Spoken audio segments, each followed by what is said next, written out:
Hello, hello, everybody. Welcome, welcome. Happy Tuesday night to everybody.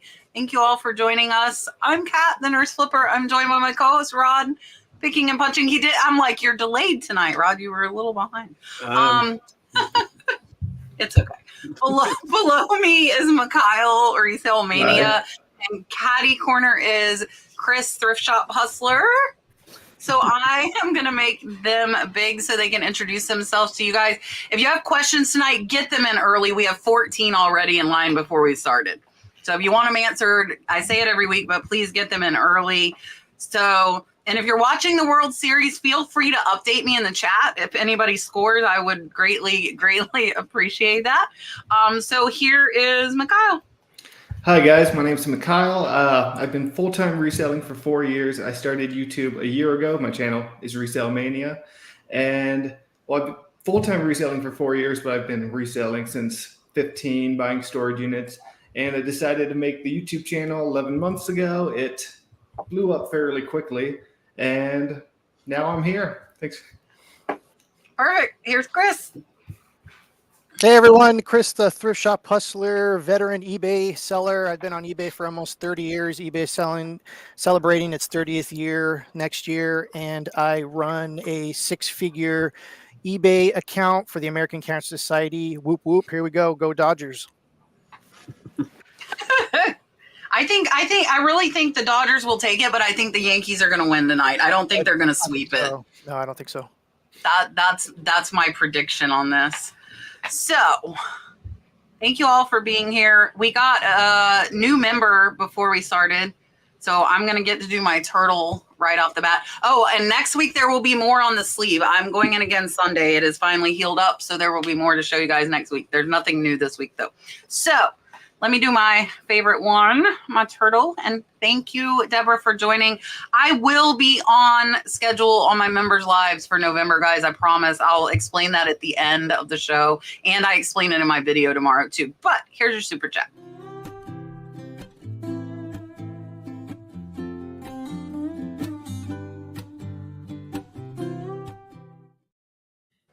My turtle.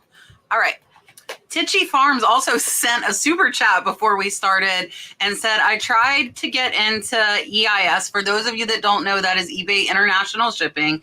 Called 3 times, messaged on Facebook and emailed. I received an email from eBay saying they are not enrolling new members and hope to resume in a few months. So do any of us know anything about that? Well, we had a cat last week. Jumping on me. Okay, they love cats. Okay, so I started a new eBay store about a year ago. I had another one, and I was doing international sales on there. And then when I started the new one, it says I have the option for it, but every time I click it, it doesn't like enroll me. So I'm actually confused on that as well. I've been struggling to get back into the eBay international sales. Like I said, I had no problem with it on my first account, but now on my second one, it's not allowing me to. So I also wouldn't know. Yeah, we have it turned on. It's great. It's a great service. You don't have to really deal with returns and stuff like that. They handle it. It's really easy. I highly suggest everyone set it up as soon as you can. Yeah, I love so I used to cringe every time I got an international shipping sale back in the day when I first started on eBay. What's going on? Sorry, my Siri picked up for some odd reason. Not sure if you guys heard me or not. On my MacBook, but I used to cringe every time I used to get an international sale back in the day, but now I love it because just like Chris was saying, eBay handles everything on there. I didn't know they're not enrolling new members currently. That's news to me. So maybe they're just rolling it out in sections. Not sure on that one. That's the first time I've heard that. Yeah, I haven't heard it either. And if you guys watched last week's show, we had somebody come on here that said they called the first time and the eBay reviewed it and gave it to them. So that's really weird because it's so close together. It's only a week apart. Gina, how do you know if you're enrolled? If it says international shipping on your listings, I would assume that you are enrolled in it. And for those of you that aren't, though, for stuff that's under 4 pounds, you can ship internationally through Pirate Ship using simple export rate if it's under 4 pounds, pretty easy. So I would do that if it were me and I wasn't in the EIS. But I don't know why. I don't know why they would limit it, because they're limiting their income when they're limiting us from being available to an international market. So it really doesn't make much sense. We have a cat butt again. We had a cat butt last week. I'm everybody a loved cat person. I'm that crazy cat guy. We have 6 here. We have a lot. I have 2. All right. So. All right, here this is. So hopefully I would keep trying like once every 30 days is what I would suggest, and just keep calling them once every 30 days, and hopefully you can get in.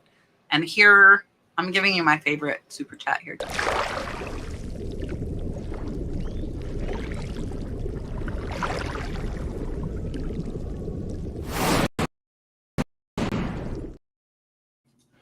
The only thing I can think of, Kat, is you want to make sure too your account is in good health, good standings. So if you go to my eBay, you go to your seller hub there, you can actually check your account to make sure your account's in good standings.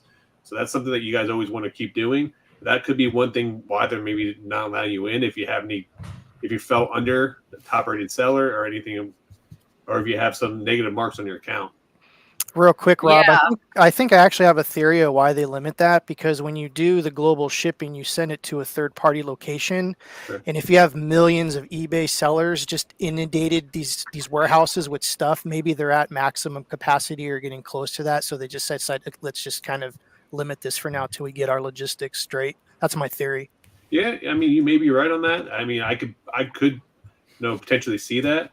I just, eBay's been with their international shipping program for so long now. I just thought that they would, roll it out to everyone. So that could be. Good thing about eBay is you just never know, because they don't really have good communication when it comes to that. Even though I love eBay, don't get me wrong, but. Or I wonder if they're getting too much, like at the new Chicago location, and they don't have like enough staff, like where there's too many international orders coming in or something. Yeah. You know what I mean? I don't know why they would all of a sudden throttle it, when they've been leaving it open to everybody for years, and now all of a sudden they're not. Yeah, that's interesting. I don't know. We'll have to look more into that. All right. Becky says, I'm away on vacation mode and still getting offers. I messaged the buyers and one waited for the shipping, and we messaged back and forth. Does eBay count the longer delivery time against me? As long as you accepted the offer or received the offer or made the sale while the store's on time away mode, eBay doesn't count it against you. If you try to start time away mode, it doesn't actually start until an hour after you start it. So if you get any offers within that first hour, those will count against you.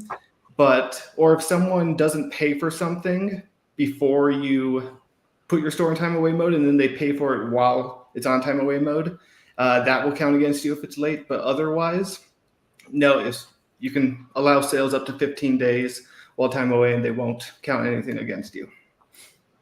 Yeah, I never go on vacation, so I don't know. I work 24/7, so I don't know. So yeah, pretty much they're not going to ding you if you're on vacation mode. Even if you did get a ding, though, as long as your account's above 98%, your account's going to be in good standing with eBay. You just don't want to fall below that 98% feedback on eBay. Yeah, and I agree. As long as you're on vacation mode, it doesn't matter, except for McKyle covered it. Like if somebody bought something before you put it on and then they pay, that will bite you in the butt and is kind of annoying. I had a $600 sale earlier and they haven't paid, and I'm like, come on. I don't know if they thought I wouldn't accept. It was on $1,000 item, but I only paid $60. So I was like, no, I'll take 600, take it and be done. Yeah. And they haven't paid though. So hopefully they'll pay. All right, we have another super chat, a cat food super chat. Oh, hold on. I'm going to come back to this. We're coming back. I'm trying to do something. You'll see why when we come back. Laura says, what does eBay do to your account if you go away longer than they allow? I have a friend who is going to Arizona for 6 weeks this winter. She doesn't know what to do with her listings. Do you have any advice for her? So they say, 30 days is the max. If you set it for the 30 days and then on the 29th day, just turn it off and then turn it back on for another 30 days. You can do that as many times as you need, and they won't count anything against you as long as you don't get a sale in that 1 hour. But otherwise, yeah, that's what people tend to do. I know Ready, Set, Resell, another guy on YouTube, he went away for a couple months, and that's what he did. He just renewed it. And every likes to 29 just days. take off randomly. That's what Ben does. Go climb the mountain and Everest. He does. He goes and does all kinds of things. Mm-hmm. Yeah, so we have sometimes multiple volunteers doing eBay stuff in different locations, and we'll just have them end the listings and then relist it when they get back. That's usually our default kind of thing, so that we kind of circumvent the whole process that way. Yeah, I don't like to put my store in vacation mode more than like 14 days, if that, if I ever did. The only time I ever went on vacation mode is when I went to Europe for 12 days. So what I would end up doing if I was going away for 6 weeks, I would actually end all my listings, because eBay will keep them listed on their site for 90 days. So you have up to 90 days before that. Also, too, if you have a cross-listing software, it's really good, like Vendu or This Perfectly. You can import all your listings in there, and they'll stay in there forever. So that's always a good way to back up your listings. So either one of those two things is what I would do. Yeah, I don't have anything really to add. I think everybody kind of covered it. And I got this fixed. Okay, so now I can put this up here. So last week we had the cat butt. I said that Dawn's cat kept showing us its butt all night. So Gino made a new super chat, and here it is.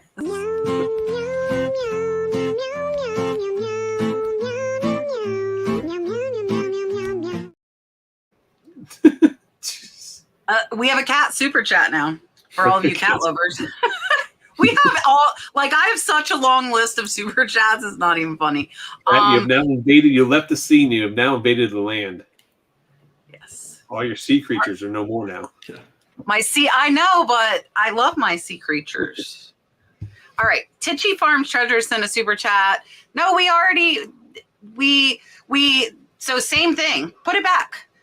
I think it's different, isn't it? No, we already did it. They did that one. Well, who put it there? I did by accident. I was trying to move other stuff around. Okay. Patty says, does anyone drive on the I-4 dead zone? I have no idea. Did you notice anything? If you live in Florida, there's two major highways. There's I-95 that goes all the way up the East Coast, and then you have I-4 that cuts across Florida. I-4 is a nightmare. It doesn't matter if you're on I-4 at 2 o'clock in the afternoon or 2 o'clock in the morning. You're going to still get major traffic in Orlando. It's like the main highway goes through Orlando. And yes, you do hit a dead zone in certain areas. What do you mean a dead zone? I just don't know the road names I've never been good with road names but I lived in Gainesville my whole life. I live in Montana now, but I grew up in Gainesville. That's only an hour from me. Mm-hmm. That's where I worked at Shands for 11 years before I quit nursing. My grandmother worked at Shands as well. Yeah, I was there for a while. All right, 5 Acre Woods. Question from Debbie. Do you send offers on new listings that have watchers? I'm personally not too picky with it. I prefer a slow or a fast nickel over a slow dime. If it's something that has a good sell-through rate and I know it's going to sell like for full asking price quickly, then I might hold off. But I usually send many offers throughout the day, just trying to keep as much moving as possible. And that's just my way of running things. I usually send offers in the morning. So if I've listed something at night, then I usually wait about 24 hours. But I will send offers whenever I can also. So sales 101, if anyone's ever worked sales or like a call center or anything like that, as soon as someone fills out like a form online and that lead comes in, you're calling them as soon as possible, because there is proven facts that, people have the highest interest as soon as they fill something out or look at something, and then they could be, start looking at other items and stuff like that. So as soon as I get a watcher, as soon as I notice I have watchers and stuff, I'll send it out right away. I don't care if it's an item I have listed for an hour, if I have listed for 30 days. As soon as I see a watcher on there, I'm sending out my best offers to my watchers ASAP multiple times throughout the day. I just got an update from in the house. The Dodgers are up 2-0 already in the first inning, just so you guys know. I send offers, like I sent offers on something I listed an hour ago. I'll always send 10% off. I don't care if I listed it 5 minutes ago. I always leave the room for that. So I say yes. I know some people wait, but I don't wait. I figure if they're looking at it, the soonest I can send them an offer because they're interested in it right now, the better. Even if it's just a 10%. I know some people that have good luck sending 5%, but I've never had Not just the watchers. I've never had luck with 5%. All right, my good friend that I go thrifting with, Elena over at Treasure Diva Thrifts, says, how long does a buyer have to leave a review? Because I want to block someone and I don't want them to figure it out and have them retaliate. So a buyer has 60 days. I got a return request like over a month. Yeah, I accept returns up to 30 days, and then they requested a return like 45 days in, and it seemed kind of scammy to me, so I declined it, and instantly they left a negative review because I declined it. So they do have 60 days to do so. I kind of wish it was 30 days along with the return period. I feel like that'd be more reasonable, but it is 60. For me personally, I don't really block people anymore. I mean, I have before in the past. Like I said, I've been doing this for almost 30 years. And to be honest, like I think kind of scammers and retaliation type situations rarely happen. So for me, I don't really worry about it. But if you want to, I don't know. I just don't worry about it. I feel like negative feedback is more or less always going to be an emotional decision majority of the time. And it's because people when it normally happens when you get the negative feedback. And I agree with Chris. I don't think retaliation is going to be big. I mean, yes, is there people out there who do that? There's going to be few and far between, you know. So I've gotten positive feedback left on me, you know, almost 2 months later. I've gotten negative feedback left on me because people confuse orders before, where they, you know, like a month and a half later, I just got a random negative feedback because, you know, they must have bought a similar item and then they thought it was mine. So I've had that happen in the past. So yeah, it kind of sucks, but you know, you can do it for 60 days. Yeah, I don't worry. The only time I don't block right away is if they have a return open, because eBay will fault you for blocking them because they can't communicate with you during a return. So I just wait until return's closed. If they have a return open, other than that, I'll block. I block someone and everybody knows I'm block happy. Like my block list is ridiculous.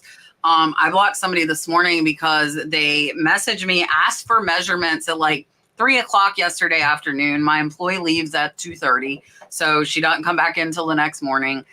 And then they messaged me early this morning and said, well, thanks for answering. Really? Well, I didn't answer and I blocked them, so they aren't going to get it.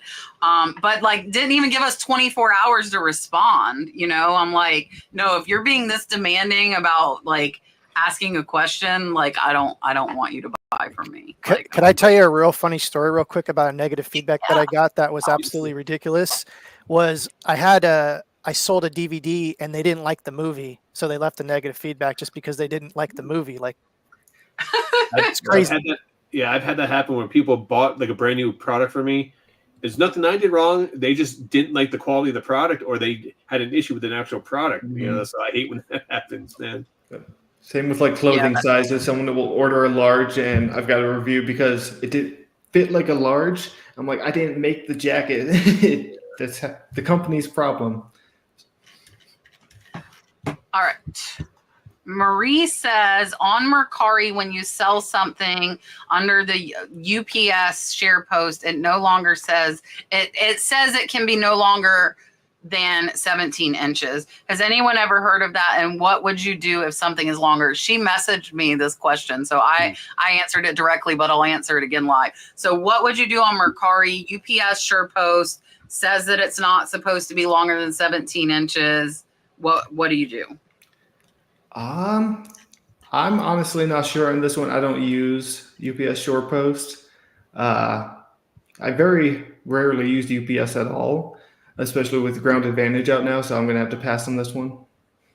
Yeah, I don't use Mercari, so I wouldn't know.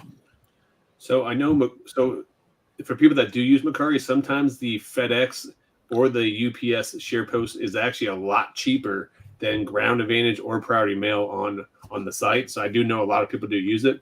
I didn't realize that 17 inches is you can't ship anything over 17 inches.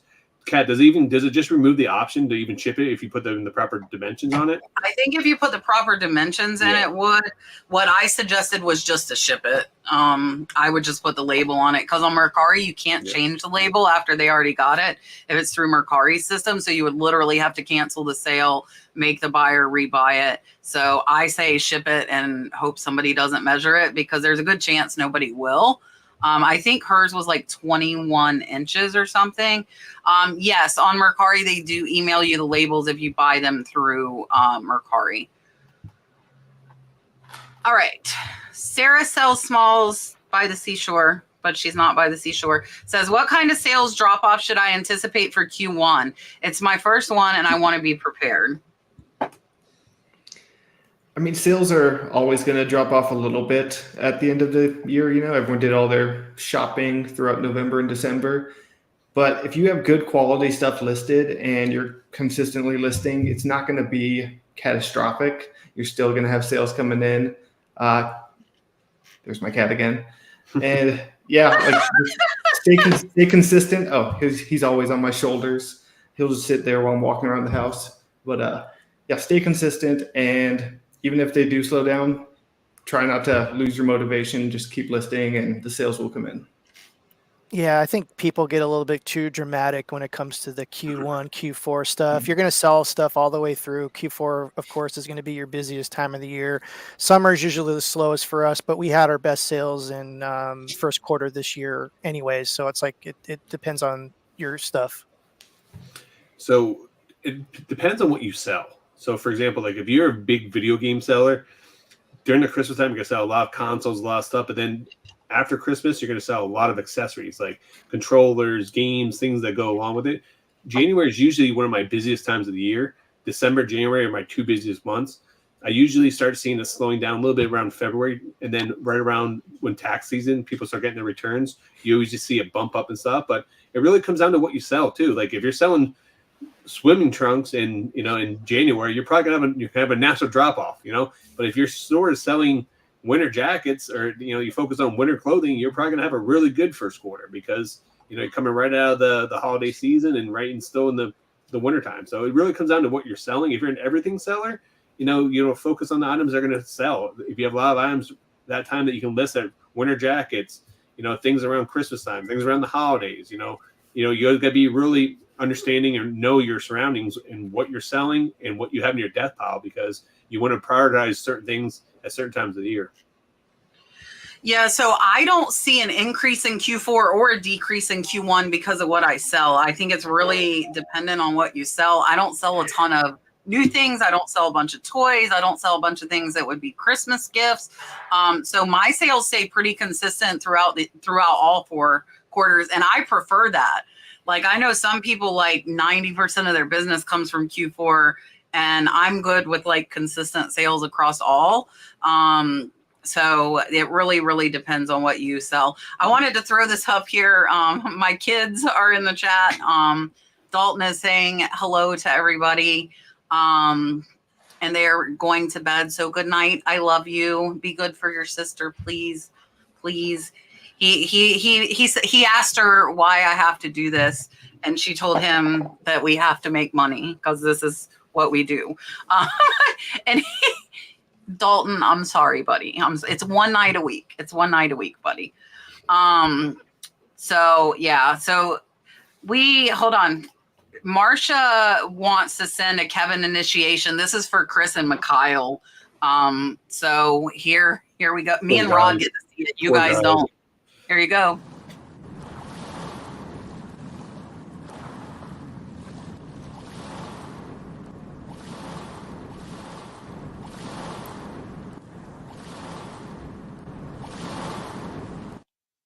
Oh my goodness. Does that guy get royalties for that? I've never seen anything more beautiful in my life. That was amazing. I'm going to have to send Kevin a message later. Say hi. My favorite thing every week is to watch it, because I can see you guys' faces on camera. Watch you guys when people see it for the first time. It's usually a look of disgust, or they just start laughing, one of the two, or a combination of both. So. Or they hide their eyes. Yeah. They're like, oh, let me not look. Scott Cha-Ching King is in the house. It's really funny. I have to tell you guys. So Scott is one of our guests for next week, and Rod's not going to be here. He has something he has to do. And Rod asked me to find somebody to fill in, and I did. And I will tell you guys, it's George the Antique Nomad. And I was like, Scott's like the first person that comes to mind. And I looked and I'm like, oh, he's already here. I can't ask him to fill in when he's already one of my guests. So yeah, so next week, Rod is going out with his wife and George the Antique Nomad will be filling in for Rod. And we are excited about that. And speaking of Dalton and Brooke, I'm going to give Scott the pillow fight. So here are the two that you just saw.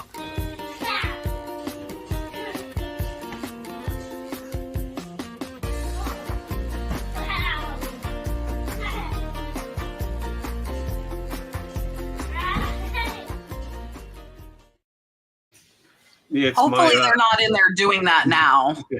It's my wife. It's my wife's birthday next week. She'll be 26.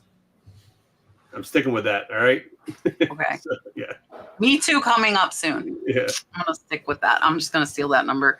Marie said her question number 2. She realized she has an old Mercari account open and she wants to close it so the new one can be verified. Does anybody know how to do that? I'll say either on the panel or in the chat because maybe the chat can help us as well. Yeah, I honestly couldn't tell you. You can always go down to the help center, and I think with Mercari you can like type in your problem and like as like a text to them, and they'll respond through a text form. So you could try that. Otherwise, I couldn't tell you. I don't Yeah, know. Nothing. Yeah, I would say just contact customer service at this point. I mean, I don't think there's much that we can be able to tell you what to do on that. I think you have to go through customer service because they're going to verify your new account and verify all your personal information to make sure it's you, not a scammer. Yeah, I would ask how many listings do you have on the new account? Because if the old account's verified, I might think about switching them, especially if you have a cross-posting service, switching them over to the old account if it's already verified. But yeah. We did that one. Miss Deborah says seller received her item, or I'm going to assume she means buyer, received the item damaged, said she repaired it and wants to keep, but she wants me to refund the cost of the item. What would you do? So it just kind of depends on feel it out. Every situation like this is different. If it was me, if it was like a $10 item, I would just take the loss and give her the money back. If it's a $100 item, maybe just say, hey, I don't send partial refunds or refunds without, having to get them returned. If you'd like, you can open a return. I'll gladly accept it. Send it. And once you send it back, I'll give you a full refund. And a lot of the times they won't, like I said, if she wants to keep it, then they probably won't want to do the return. And you might not ever hear back from them. They might open a return. So every situation like that is different. Just feel it out. See if it's scammy or not. Yeah, I'm gonna have to agree with that. I mean, they've modified the items, so it's like it's gonna be hard for eBay to actually side with them. But who knows? But I definitely agree that you should go the customer service route for sure. So for me, I don't do partial refunds because I do think people do try to fish a lot on there. I would offer that buyer a full refund for the item if they would like to ship it back. I'll even pay for return shipping on it. But I just don't give partial refunds on eBay. Just something I learned a long time ago. And it sounds like the buyer may be fishing. I'm not sure on the situation or how bad, not sure if she sent you pictures of it damaged first or anything like that. But if the buyer wants a refund, just tell them to open a case in eBay, go through the proper steps on it, and then we could have it properly documented. Yeah, so for me, I would say that exactly what Rod said, like, sorry, my company doesn't do any partial refunds, and we only do full refunds if the item is returned to us. And tell her that I'm sorry that it was damaged. I would ask for pictures first. I would want to see proof. And then I would think about like giving her a partial if she could prove to me that it was received broken. And I would ask if she messaged you when she received it broken, or did she wait until after? Because you don't know if she dropped it and broke it and fixed it and now she's trying to get money. That would be my line of thinking on that. All right. Can you explain how you can list multiple quantities on List Perfectly, and when you sell one and you go to put the price, it doesn't delete all of them? I don't use any cross-listing services. I do it all manually, so I wouldn't be able to tell you. Yeah, I don't use any cross posting software either, just because they haven't figured out a way to like end all the items or do all that. So I just don't use it. Actually, they do have Vendu actually can do that now, but I use Vendu, so I'll pass this one to Kat. Yeah, so all you do when you have multiple quantities, you have to go and edit them. And only, I think Posh and eBay are the two that you can have multiple quantities. So if you sold one on eBay, you just need to go change the number on Posh. List Perfectly will not delete them with the auto delister. It'll actually pop up an error and say, this is a multi-quantity listing you need to edit. Because it doesn't edit the quantity for you. So you just, like I said, if one sells on Posh, take one off of eBay and vice versa. And that's how we handle it. We don't do a ton of multi-quantity except for the designer boxes. That's really the only thing that we do with it. So it doesn't happen a ton. And we also too, though, when they're gone, it'll end them. So I'm not gonna lie, I'm not overly like great about changing the quantities, because when they're all gone, it'll but like we pay attention to multi-quantity, and if we pull the last one, we're like, oh, we need to end this, so we know to kind of pay a little more attention. All right, Kathy wants to know if we can speak a little regarding shipping methods, like if you use bubble wrap, poly mailer, or what's expected by your client. So maybe tell her like examples of what you use, like packaging wise, for certain types of items. Yeah, well, so shipping is obviously the most difficult, thing to learn when it comes to reselling. It's the most time-consuming thing to learn. There's so many different methods and ways. Obviously, people, want, when they open their package, they want to feel like you put care into it. They want you to feel like you took pride in the item you're selling, like pack it so it doesn't break, obviously. But some people will tend to overpack and like overdo it.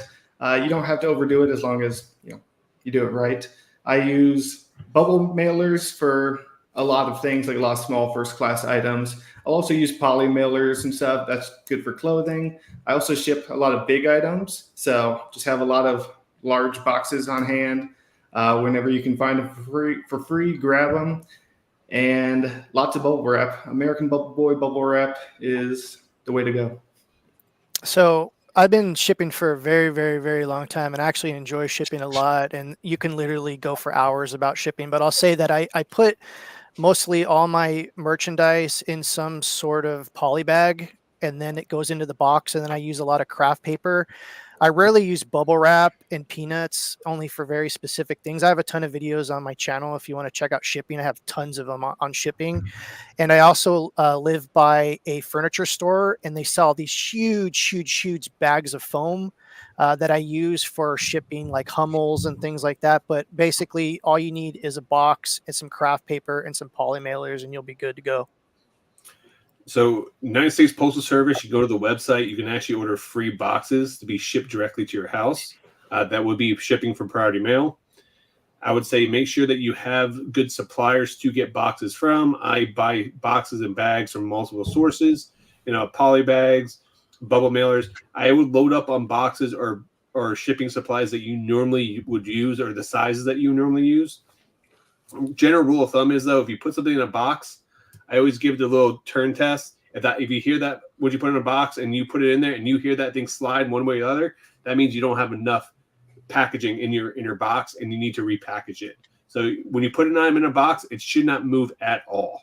I really do like Chris's method of, majority of my stuff I do put in bags before I mail it out, just because postal service and shipping services will leave packages on people's porches, and especially if you're shipping any type of like paper products or anything like that. You don't want them to, if that box gets wet, it's 100% going to ruin your product. So that's why I always pre-bag anything that has ephemera, paper, comic books, magazines, any type of stuff like that that could potentially get damaged if the box got wet.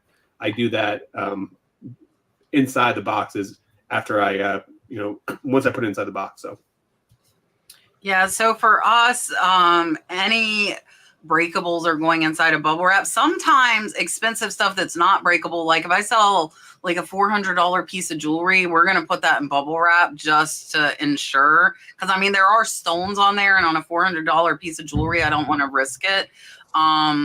Like all of our clothes, again, $50 price point for us means box. Like simply that $50 and up, it goes in a box. I know a lot of people sell expensive t-shirts like $200 and throw it in a poly, but for me, I'm like, oh, if it's over $50, I put in a box. So yeah, I think that for me is like kind of the key, is that if it's a more expensive item, I like, some people are like, no, you should package everything like that. No, I'm not going to package a $10 item like I would a $1,000 item. That's just not, that's not how it goes, because I can refund $10 really easy. I'm not going to be careless about it, but I'm not going to like spend a ton of time on it. All right, we've got 2 super chats. I'm going to throw them up here. The first one is from Kim. She said she rarely catches a live due to time difference, but she loves my videos and how helpful all of us are. Thank you so much. Let me give you, what am I giving you? Let's do this one. Here you go.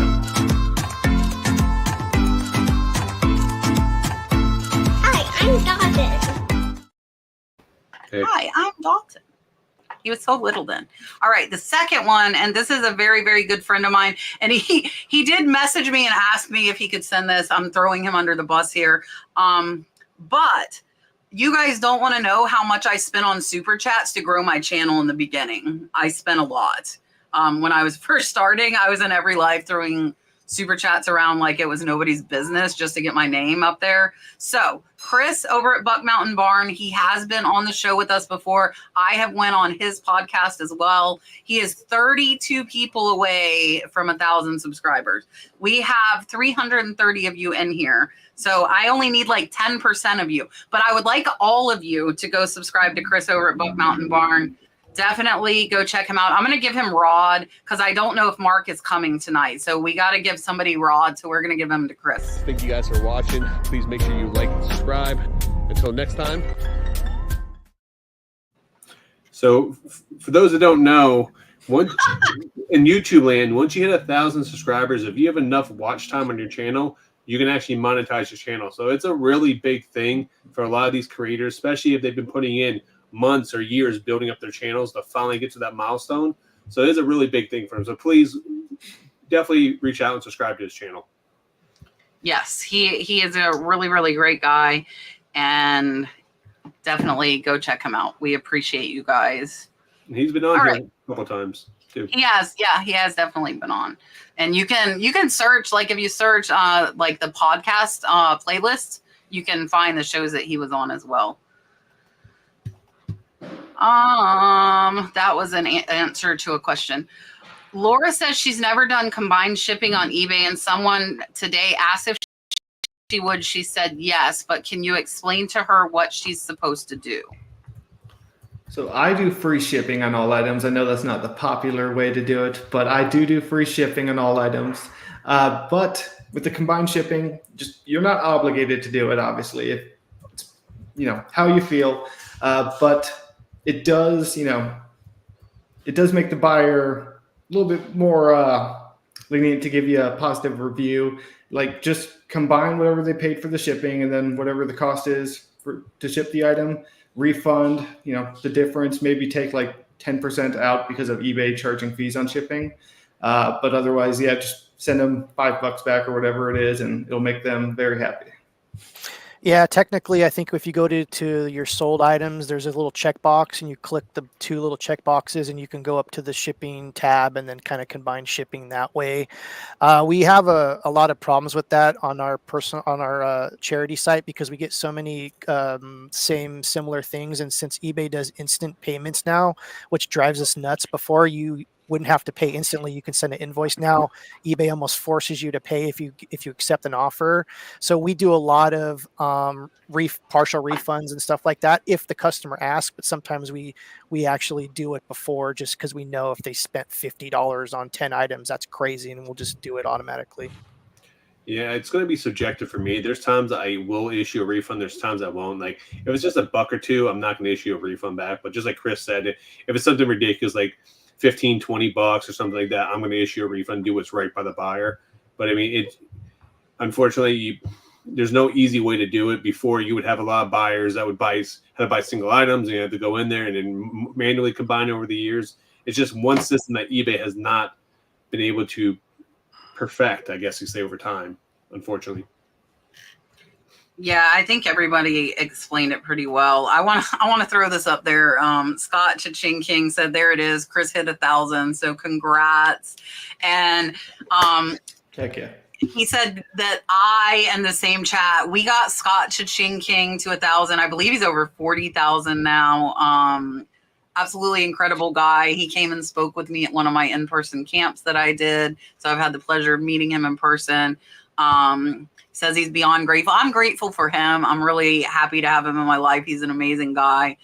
So the appreciation goes both ways, Scott, and all of your subscribers are very, very well deserved. All right.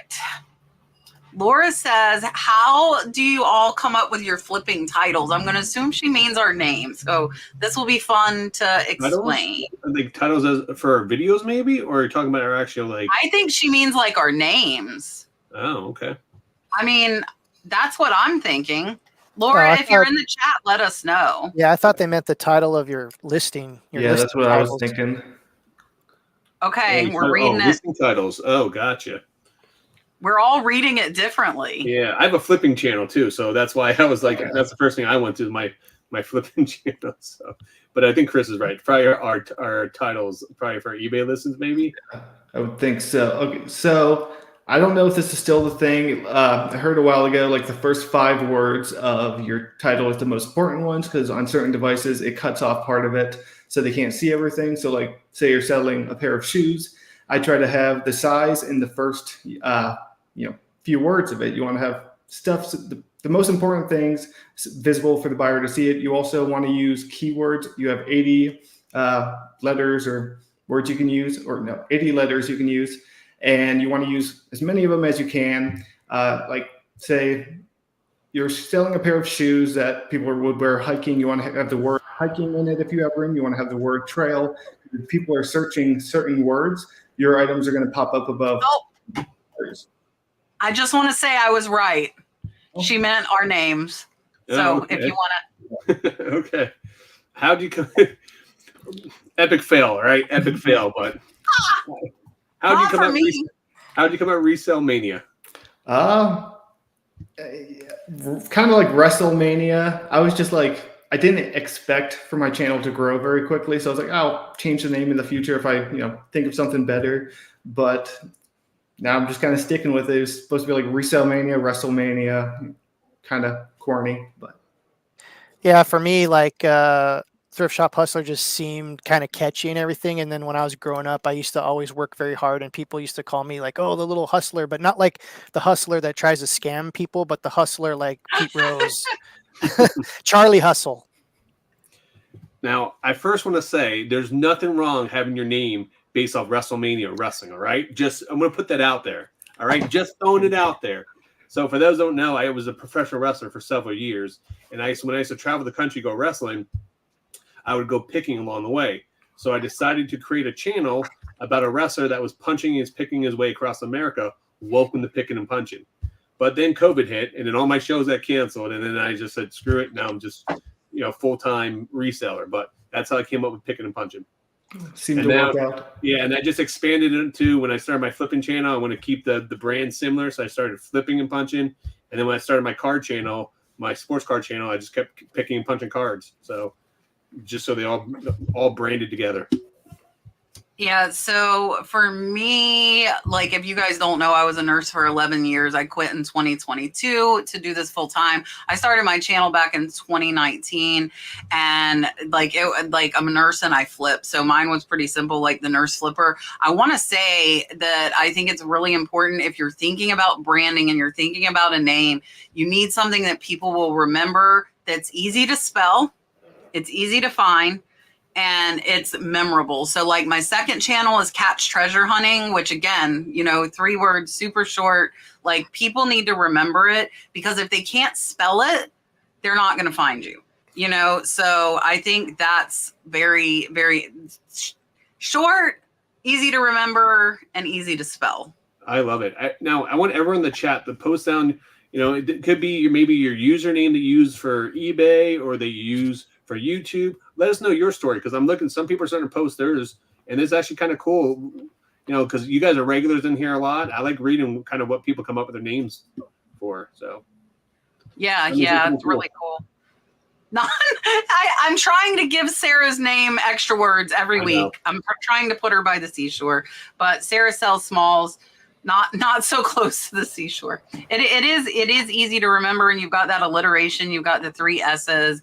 I think that helps. I wasn't putting that much thought into it, when I made my name, but like over the years, I've learned how important having a catchy or an easy to remember name is. Because again, like if you're out thrifting at the thrift store, right, and somebody sees your GoPro, let's say, oh, what are you doing? Oh, I'm recording for my channel. What is it? Oh, I can't even think of a silly one. But if there's something they can't remember, then they're never going to find you. So having it easy to remember is important. Kind of like the Commonwealth Picker, just ridiculous name, just absolutely ridiculous. It's absolutely ridiculous. Horrible, it's too horrible. long. You can't spell it. Like it's horrible. All right. Can one of my mods or Aaron, I don't know if Aaron's in here tonight. Can somebody post the link to Commons, or did you get it, Rod? Yeah, I took care of that earlier. All right. We're going through questions really fast. So if you have questions, please put them in the chat. We're like extra fast on questions tonight. All right. Oh, I have something to tell on this. If you send out offers, do you allow counter offers? Yes, always. I have offers turned on everything. I always have counter offers on. I don't know the exact percentage, but at least 50% of my sales come from offers. I receive, many offers a day. I send many counter offers a day. So I highly recommend it. It'll get you more sales. Yes. Okay, Rod. Yes. Okay. I do allow counter offers. I look at my store, like I look at when I go out sourcing, I'm going to negotiate with people. They're going to drop prices. I'm going to counter. So why can't people do the same to me? I like the game. I like the give and take sometimes, I like a little action. I do not like the game. Therefore, I have counter offers turned off. When I send out offers, I send out the lowest I'm willing to take. What I wanted to say though, somehow they got turned on. They like my preference got turned back on, and I didn't catch it for a few days. And I kept thinking, like, where are these counter offers coming from? Because there was no initial, and it was from my offers I was sending, and all of them were below what I would take because I send the lowest I'm willing to take out. And so I have turned them back off because I send like the absolute rock bottom that I'm willing to take at that moment on that item. Now, if they decline my offer and send me another offer, then I might, like that $600 offer on $1,000 item earlier. My lowest was $700. I was at 30% off. So it was only $100 off. So if they do that, I'll consider them. But when I'm sending them, I don't want counter offers. South Cal OGP, do you all list daily? And if so, what is your daily dollar amount goal? That's a really good question. I definitely try to list daily. My goal usually is around $500 in listed items. If I list 2 items and they total 500, then I change it to 10 items for the day. Or I'll just sit there. Some days I'll sit and list 50 items in a day, just depending on how I'm feeling, the mood I'm in. But definitely try to hit 500 or 10 items every day. Yeah, so I try to list every day, and there's lots of suggestions that the algorithm likes that a lot. And also another thing about goals is, like, I honestly believe even if your goal is just to list 1 item, having goals is like really, really important, because it's basically like there's a saying something about like a rudderless ship just wanders in the water. So if you have some sort of direction that you're going to, you're going to actually be successful if you actually have something written down or some kind of thing that you're aiming at? Yeah, so I think Chris makes a really good point. I think everyone should have a daily goal and a weekly goal and a monthly goal, because life gets in the way. Sometimes you may not hit that daily goal, but what you can do is look at it from the week perspective, and then each week you take a step back and you look at it from your month perspective, and that's how you're going to reach your goals. I think everyone. So for me, I have a minimum of trying to list $500 a day and a minimum of 10 items a day. It's a combination of those. Now, there's some days I'll list 15, 20 items. I want to hit my 500. There's some days I'll list, I'll hit 15 or $2,000 of items I'm listing. It just depends on what's going on. But those days some days I'll get a call to do a private pick, and I may have only listed $200 or $300 worth of stuff. That's why I look at it from the week. So if I list goal is $500, I want to hit $3,500 by that whole week. So that way I know, okay, the next day if I need to step away to do something, I can list a couple $100 more the next day or something like that. So I don't stress myself out on a daily routine with that. I just, and also to I highly recommend people get a dry erase board, something that has a calendar on it, and write down what you're listing per day and the amount of money you're listing. And that way if you visually see it, you're going to feel more inclined to do it. Also too, it keeps you in check, because if I keep that word next to my computer where I list, I'm constantly looking at that. And that's the same reason, same concept as when people say about having like what is it called? A vision board and stuff like that, like where you want to get to, you put stuff on there. Same thing. If I see that board, I know that it keeps me in check. That helps me out. I also write down the night before what I plan to do the next day and make a list. That way it keeps me, when I wake up in the morning, I'm not wasting time, 20, 30 minutes trying to figure out what I'm going to do, what I'm going to list. I know right away what I need to do. I start crossing things off my list and gets my day started, and I become more productive. Yeah, so for me, my goal is 500 too, like McKyle, but like I have been super, super behind on my listings lately. Rob, now I'm calling you Rob. Rod, he's probably watching. With a D. I got to 40 today. So really, my goal was 50. And 40 for me is actually 120 because I put them to eBay Posh Mercari. So actually 120 listings got posted today. And my goal honestly is to hit 50 every day. I have 300 drafts sitting there on List Perfectly ready to get priced, and I'm the only one that prices them. So my listers are doing their job and I am not, is what's going on right now. So hopefully I can. So yeah, your daily goal needs to be your goal though. Like that's so specific to you. Some people would be happy with $100 a day. Some people might want $1,000 a day. For me, 500 to 750 would be good. But I'm gonna try and surpass that, because if you have high dollar items, like 2 items could do it, and I'm not gonna do 2 items and stop because I did 2 items. But that's just kind of a baseline to get to. Also, too, this is really good for you guys to create drafts, because those days, like Kat's talking about, like those days where you can do extra, you can actually make those drafts. So those days that you need to be consistent, get extra listings up, you already have those pre-done. If you have to go for a private pick, if you're just, kids get sick, life gets in the way, you have something to always fall back on. So those days you may hit your daily goal, create extra drafts if you can, to save those for future, because they do help out tremendously. All right. Yeah, let's do this question here. This is important. I like to see this. There's a statement. You can. Here's the question. And there's the question. The question is, if you wanted to be a full-time reseller and could move anywhere, which state would you choose? Answer in the chat too. This is a fun one. Answer in the chat.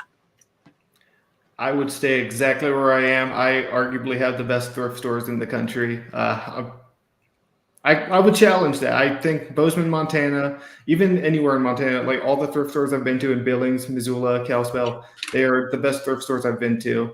But price-wise and quality-wise, plus our yard sales are crazy too. Except the yard sale season's a little bit more limited because we already have snow here, which is a little ridiculous. But the thrift stores are great. I would say not California, where I'm from. It's just the competition is too wild, and a lot of people know their stuff now. When I was growing up in the 90s, you can go to any garage sale and find video games like all day long. You can't find anything nowadays in California. You have to almost have very specific things that you know about, like glass and art and things like that, to really get ahead, or you just get lucky, but definitely not California. Oh, also you might want to get into a state that doesn't have any income tax, because that could help you out in the long run too. So I grew up in Pennsylvania, which is a really good place to thrift and really good place to find a lot of antiques and really good for sourcing. But then I moved to Florida, and as Kamala Pecker always tells me, I'm living in the land of milk and honey. That's what he always tells me, because I would move to an area where that you guys can pick all year round. Florida is great for that. We do have a lot of competition here, but I wouldn't leave Florida. I love Florida where I'm at. I can go picking pretty much 52 weeks of the year, so I would stay where I'm at. Yeah, I'm going to echo Rod and say I'm happy exactly where I'm at. I will tell you, so like, we are full-time resellers. So we're where we're at, we're full-time resellers. But so if I could thrift anywhere, the answer would be Pennsylvania, because of the older stuff, the glass, like just the history that's there. But I would not want to live there. You know, like I'm not trying, like I want to go there and thrift, and then I want to come home. So I would say Florida. And I mean, I do well in Florida where I'm at. So yeah, I'm going to say I'm right where I want to be. I'm going to answer this because we already established I'm the only one using List Perfectly. Is there a number of listings you can create using List Perfectly AI listing generator? The answer to that depends on your plan. I don't know the numbers. I know on my plan, which is the highest plan, it's 1,000 listings per month, which is plenty for us. And then it goes down in the tiers, but each level has a certain amount. I think it's 30 on the lowest one. So it's pretty low on the lower one. But when you look at the plans, I think it should tell you, because before it was only available on Pro Plus, and now it is available on all levels, which is really, really nice. Garden Resale Thrifts is asking me if I've seen Gina on camera before. The answer to that is yes. And it was actually during a List Perfectly listing party is where I have seen Gina on camera before. I went and attended. And I think I'm going to be attending actually one of you guys' listing parties again soon, hanging out with my good friend Trish. If you guys didn't see on Instagram last 2 weeks ago, I drove down to the Orlando area and went and had dinner with Trish and had a little margarita, and we had fun. So yeah, I'll be on listing party with you guys again soon. All right. Gina wants to know if anybody uses Starlink. Nope. I have a funny story about Starlink real quick. I was one of the pre-orders when it first came out. And in my head, I thought, like, I'm going to buy this just so I have like backup internet for the apocalypse, which is probably a good game plan. But it's funny, I had it for a year. I never took it out of the box, and I paid $100 a month for a year and never used it. And I ended up returning it. I got like a $500 refund for bringing it or sending it back. But yeah, that's my story. But from what I've heard, that people that have Starlink now, it's amazing. It's actually a really cool thing to have, especially if you're out in the boonies. Look into it, Kat. Yeah, so I have Starlink, but I have to put on my mobile hotspot every Tuesday night because Starlink is being ridiculous. It is overall really good. It powers everything. Like, we have multiple TVs in the house running, streaming services. Plus I'm uploading videos. I'm live now, but I'm on my Wi-Fi. So sometimes, like at this time of night, I think it's like peak time. So it slows down. So I do have to use my hotspot for the lives. But we absolutely love it. And we're actually getting wired soon, but I think I might not move to wired because if it's through our power lines, the new internet that's coming is going to be through the power lines. And that means during hurricane season, if the power's out, so will the internet. And with Starlink, I can hook up my generator and have my Starlink and my internet up on my generator. Even though I don't have power. So I'm still able to like function as a business. So I think I'm going to still keep my Starlink. Sarah Sells Smalls by the Seashore says, What is your favorite way to relax as a seller? Love learning about all of you. Well, I don't relax as much as I should. I'm kind of a workaholic, so all I really do is work at the moment.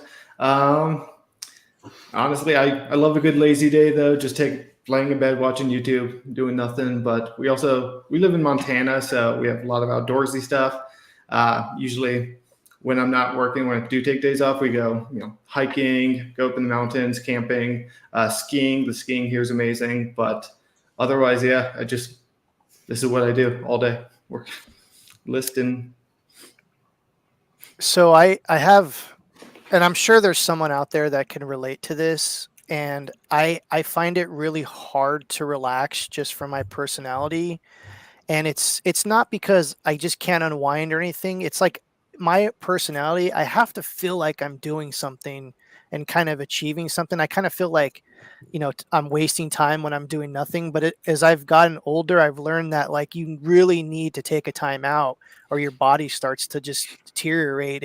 But for me, as my personality, it's like really, really hard. So I struggle with that whole relaxing thing. But I'll read a book, I have a family, we'll do family stuff. I'll play with my dog. I would say like playing with my dog is probably one of the most therapeutic things that for me, but I struggle with trying to relax. So one thing you're going to find with people that resell full time, we do this because we absolutely love it. A lot of us, we love this. And when we had jobs, we would go thrifting, we would go garage sailing, we would do these things because that was our escape. That's what we did for fun. That's what we did to relax, even though it was a part-time or a second job for us. So I'm just like Chris, I find it's very hard for me to relax. And because I'm always trying to get to the next level or achieve something where I feel like if I waste, I'm very analytical too. So I overanalyze things. And my wife always yells at me because like we'll be laying in bed and she'd be like, you just don't turn it off. Like your brain just does not turn off. And I can't help it. That's just, I'm not saying I'm built differently, but that's just how I'm built, so I have a really hard time turning off. So, but just like Chris said, you have to find ways to turn it off because I find myself being less productive if I go for long periods of time not turning it off. If I go days just working around the clock, I found myself doing tasks that I should be doing it in a short amount of time, taking twice as long, like editing videos or something like that. So for me, that's part of the reason why I got back into sports cards, because I love opening packs. It's something to do with, my dad, my brother come visit. Something we do. Spending time with my family. Me and my stepson really love like Marvel and DC stuff. So, we watch shows together. We do, Disney Plus. We're watching movies all the time. I'm a big movie buff. So that's one thing I try to do to relax. Cause I know if I go see a movie, I'm just sitting in the movie theater for an hour and a half, 2 hours, turning my brain off, So, gym or playing with my dogs is another good one because I go to the gym. I'm in my own zone. So. Yeah, so I'm at the gym typically 5 to 7 days a week myself. So I love the gym as well. I also we like riding down the dirt roads. We're very country where I am. We're very rural. We went fishing the other day. We caught minnows. We do very country stuff. And yeah, when baseball season was and we were going to games. I think me and Dalton probably went to 10 games over the summer.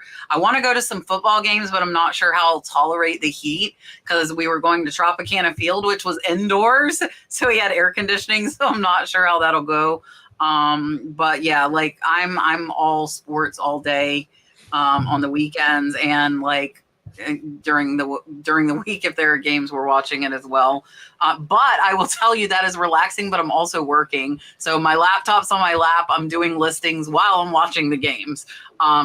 So yeah, I'm bad about the whole totally relaxing thing, just like I never take a vacation. That's me too. Very, very rarely.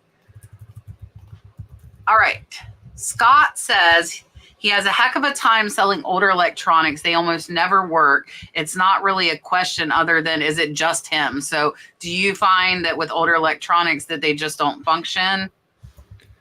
Yeah. I don't know. It's hard. You definitely don't want to drop a lot of money on an older electronic, especially, if because it might not work. With VCRs and stuff, I used to sell them like crazy. Now about half the ones I buy don't work anymore. They either eat the tape or just won't even turn on. I sell a lot of Sony Walkmans and the Sony CD players, and they sell great when they work, but I'd say about 50% of them don't. So you definitely need to test all of them because they all seem to have, or a good portion of them seem to have issues. Yeah, I usually don't deal with larger, older electronics unless like they're really expensive or really rare, and we tend to kind of, unless we can't test them, not fully, but at least in some capacity, we'll just put like no refunds as the policy, as the return policy, and make it very clear that this is just for parts and repair, and that's usually works for us. So for me, general rule of thumb is anything that has a belt in it, like any cassette decks or cassette players, I'm going to just assume that the belts are shot inside of them because they do rot. They do dry rot over time, and they do need to be replaced. When it comes to like DVD, VCR combos, or VCRs, I do still pick those up, but I have to be at a price point which I would sell them for parts or just throw them away. So, I'm paying $5 at yard sales for those because if they don't work, I'm just going to chuck them.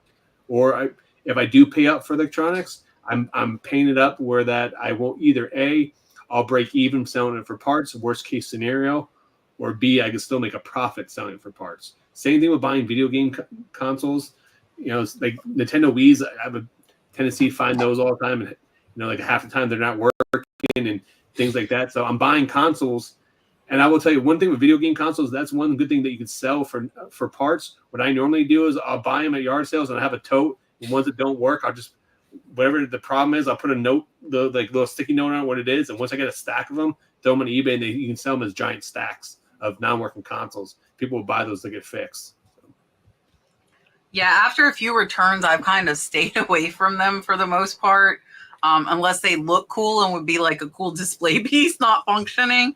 So it is definitely not just you. I will say that. All right. Valerie wants to know, where do you put your measurements when you create a listing on Mercari? Like I said, I do free shipping on all stuff, so I do free shipping on Mercari as well, and then I just buy the label and pirate ship. So they're gonna jump you again in the chat. They got you last time too. Yeah, I don't use Mercari, so like I don't put measurements on Mercari, but I do suggest measurements and anything on eBay for sure. Because what's funny is you'll show like the tape measure and all this other stuff, and they'll still ask you like, what's the chest length and all this stuff. So you can't win. Yeah, so I put the measurements in the description of my listings, and I just cross-list that over to Mercari. Yeah, mine's in my description as well, and it just copies over to Mercari. We also use Smart Sizer for the iPhone to do our clothing measurements. So that's one of our photos that we use as well. So that is what we do. All right. Joe wants to know, do you guys use promoted listings? And if so, do you keep the same percent all the time, or do you mix the percent with categories? I do promoted listings. I do a set percentage. They always, have their suggested ones, but it'll be like 20% sometimes. I think it's kind of ridiculous. But I do 2.1%. The minimum's 2%. So the 0.1 kind of puts you above all the other listings that people did, the bare minimum. So at least I'm up a little bit higher than a lot of the other listings. But yeah, 2.1 is my set promoted standard. I would like to say that I am the one that popularized the 0.1%. I used to talk about that all the time, and then people just start caught onto it because it's basically the numbers game. This is going to sound crazy, folks, but I don't do promoted listings anymore. I used to live by it. I used to tell everyone promoted listings is the way to go. I don't do it anymore. I still get sales. I want to give eBay some money, but I don't want to give them more money. And there's been times where I've sold $1,000 item, and for whatever reason, I put on dynamic promoted listings, which is like the worst thing you could do. And they've eaten like 20-something% out of that $1,000. So I would suggest so this is what I do. I don't do promoted listings anymore, but this is what I would do if you want to do promoted listings. I wouldn't promote anything that is going to sell. I would promote maybe DVDs, media, stuff that's very saturated. Then you might want to look into the promoting them for a few percentage points. But I don't do promoted listings anymore, and I've actually seen an increase in sales. Go figure. Interesting. So Kamalo Picker also doesn't do promoted listings. He's one of the people that took it off as well. So I'm going to say this for the people on the back in here.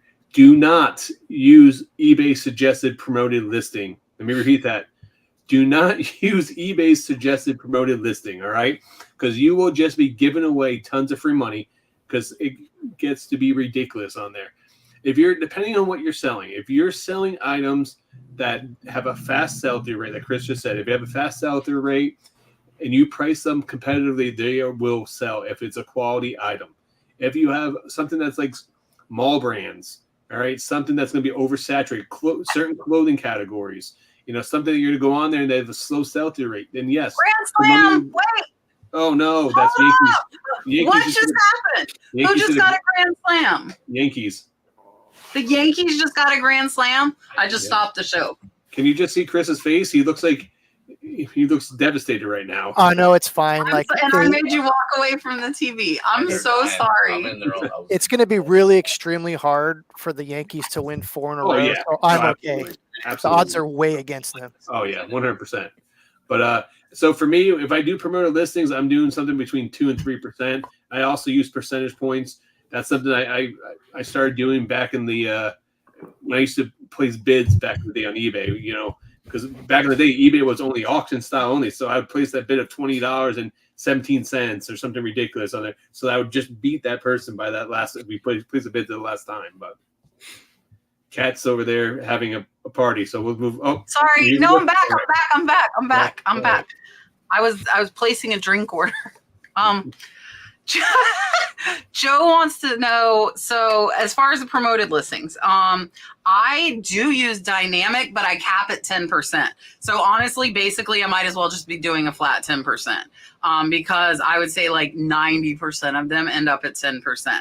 So I do use dynamic, but I put a cap on it. And cap it at the 10%. I had it at like 13, dropped it to 12, dropped it to 11. Now it's at 10. And I don't mix it at all with the categories for me. I just do it across the board on every item. But big thing is it doesn't always sell promoted. It used to be like 50-50, but now honestly it's like 70-30. 70% are selling promoted, 30 are not. So I just figure like 20% in fees across the board on eBay, and that, you know, kind of evens itself out is what I do. All right. Do you have a different average sales price on different platforms? I find my eBay average to be higher than Mercari.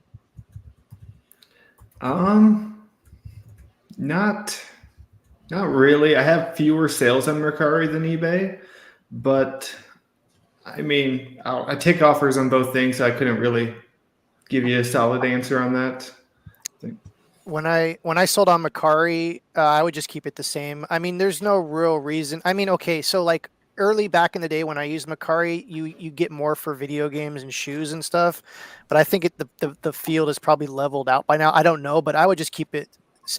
It's the, what is it? The keep it simple, stupid routine. Yes. That's what I live by. So I cross list all my items. So my items will be on listed, the same items we list on all platforms. And just like Chris said, you're going to sell certain items to sell better in certain platforms. And I do have a higher selling price on eBay. That's just the fact that eBay is a market that can sell everything on there. You know, like certain items aren't going to sell on Poshmark. Certain items aren't going to sell on Whatnot Marketplace. Certain items aren't going to sell on Posh. If they do, it's going to be few and far between compared to eBay. eBay also has over 130 million users on it. So you're going to have a higher market. You're going to have a higher user base with more heads and more people on there. So you should have a higher sale rate on eBay compared to other platforms, just because it's the 800-pound gorilla in the room compared to the other platforms. Yeah, so for me, eBay is going to definitely be higher because, like Rod said, like the $1,000 sales, $3,000 sales, those aren't happening on Posh Mercari. But Posh has had a really high sales average for me lately. Mercari's been lower, and it really varies for me month to month. All right. Teacher treasure chest. What is the easiest way to pay a high school employee? Is it wrong to just pay cash? Pros and cons. Well, the thing is, if you're paying, any amount of money, that's going to be a write-off on taxes. I'm not by any means a tax professional. That's my least knowledgeable area. I hate that part of this business. But yeah, honestly, I couldn't tell you. I don't know. I believe the tax thing has to do with a family member, and I'm pretty sure you can look into that. And there are some tax advantages to putting your child on the payroll, but there's a whole that you can do a whole 3 hours on that alone. Whenever I was doing stuff with younger kids and young adults, I would actually pay them per listing, because in the age we live in, if you pay them by the hour, they're going to just kind of stall around. So you kind of want to put metrics in place that kind of encourage quantity, and I mean quality too is in a way. But I think probably cash would probably be easy, or maybe some screen time. I don't know. So You almost made me spit my drink with that. yeah. So first and foremost, no one here is a tax. We're not an accountant. We can't give tax advice. So that's something that you want to talk to your accountant on what's the best situation for your business, because all businesses are going to have different benefits depending on how to pay out employees, stuff like that. But I know a lot of people that just pay them cash and just either pay them under the table, or just depending on how, if they're just working a couple hours here and there, just depends on it. But it just depends on how you run your business. So I don't think there's anything wrong with it. This is what you want to do. Some people don't even use it as a write-off for their business. Some people just pay it out. Some people pay it off write it down as merchandise and just say, hey, I'm paying them for X, Y, Z, and then pay them cash. I've seen people do that. I'm not saying that's right or wrong. I'm just saying what I've seen other people do. So. Yeah, so for me, with my high school employees, I will say for me, everybody's on the payroll. Like if I'm paying you, you're on the payroll, where I can count it as a write-off because I have no cash sales. Now, if I had cash sales like Facebook Marketplace Local, I would seriously consider it, because a $10 employee on the payroll costs you about $15 to $17, because you have to match their taxes. Plus you have to have work comp insurance. Oh my gosh, he showed up. Look at who's here. So yeah, so my high school employees, though, I did $2 per listing is how I did it for them. I limited them to 100 listings a week, so $200 a week. I don't have any high school employees right now. I was doing it through the local high school. They would give me people like in their after, like the job program where they got credits. I'd have to fill out the paper, evaluate them, all of that stuff. I don't have any right now, though. But if I could pay cash, I probably would, but I have no cash coming in. So like I would be pulling cash out and have no way to, write it off. So everybody's on payroll here. He's back. Sort of. He's definitely later than normal. So we're going to get Rod again, because that is what Rod is what Mark likes here. Thank you guys for watching. Please make sure you like and subscribe. Until next time.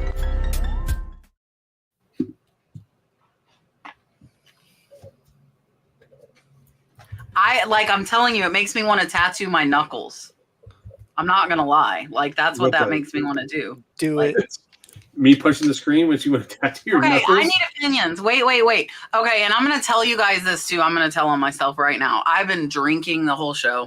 So I'm going to tattle on myself. So my question is this. So you guys have seen my sleeve. If you've been watching me, you've seen like the sleeve.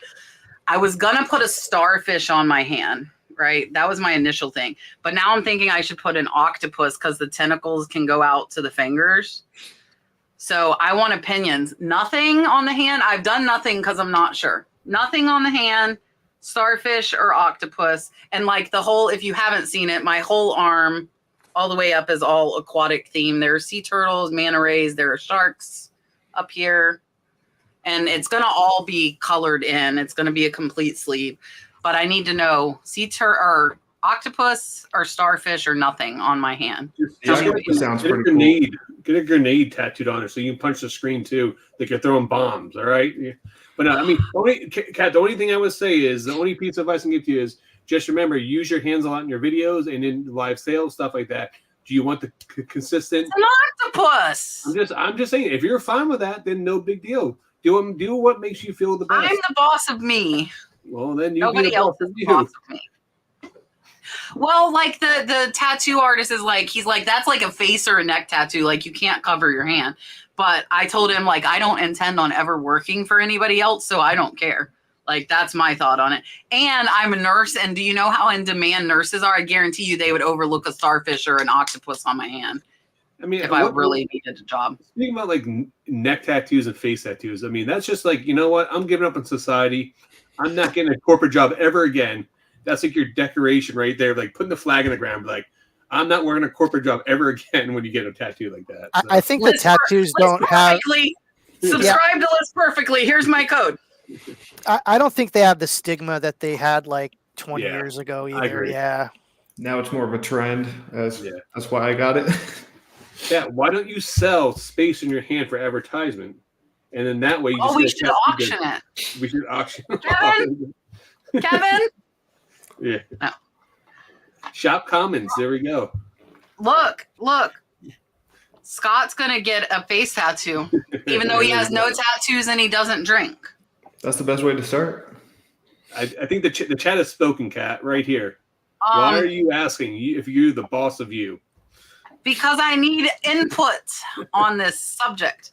Rod, Shannon said to tell you that she has a face tattoo and you didn't even notice. No.